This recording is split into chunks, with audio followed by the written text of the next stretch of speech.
So I'm going to be researching Spanish Baroque art. My name is Brianna Gonzalez. During the 16th century, Spain was established as an international power. The economy began to struggle due to the 30 Years' War. The kings of the time had to think of a way to boost it. So King Philip III reigned from 1598 to 1621, and his son Philip IV reigned from 1621 to 1665, waged a military campaign that was very costly and led to the imposition of higher taxes. The increasing financial burden placed on Spanish subjects led to revolts and protests throughout Spain. This put further strain on the already fragile economy. Both kings understood the influence that great artworks had on their wide range of subjects. The Baroque style of painting emerged in Spain throughout the 17th century. It arose in response to mannerist distortions and idealization of beauty in excess. Too much beauty was not realistic, and some artists of the time were outraged by these ideals. Thus, the Baroque style of painting was born.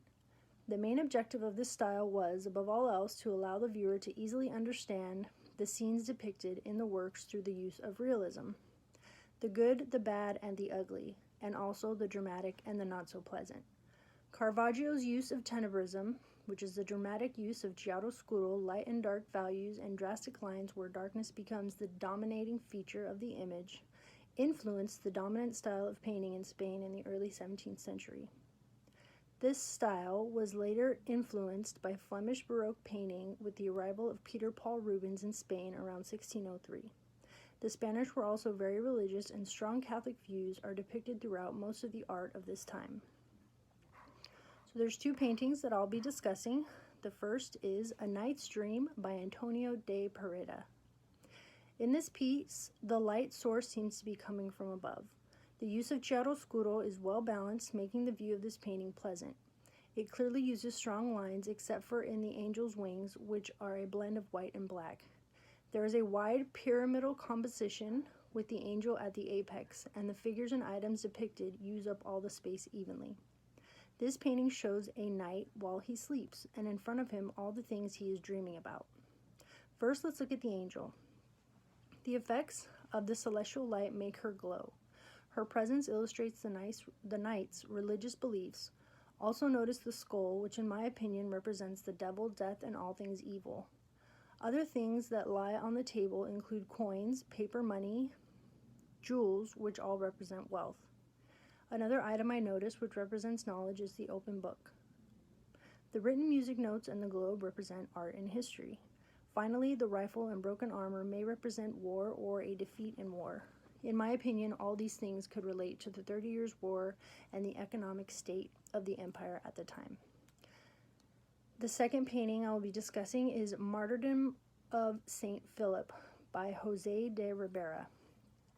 Spain prided itself on its saints. Paintings of martyrdom and death had great appeal and represented the strong Catholic beliefs of the entire country. They gave artists the opportunity to depict both extreme emotional and passionate feelings to their patrons. In this painting, we see the dramatic diagonal lines and strong use of tenebrism. The diagonal lines suggest dramatic movement and a dramatic scene taking place. The effort being put forth to raise and prepare St. Philip for his death is obvious. The sharp use of dark and light contrasting values and its naturalistic ideals make this painting a typical Baroque style. In this disturbing scene, St. Philip is being prepared to be executed by crucifixion. The men all around him tug and pull on the ropes and on St. Philip himself. Notice the man in the red bent over, trying to stretch out the leg of the condemned man. So as stated in the video I cited for this painting, the observers noticed that the composition of this piece is a half circle on the bottom, which complements the feeling of hollowness being depicted, as well as the sunken stomach of St. Philip. All these attributes suggest a feeling of desperation and powerlessness. Thank you so much for listening.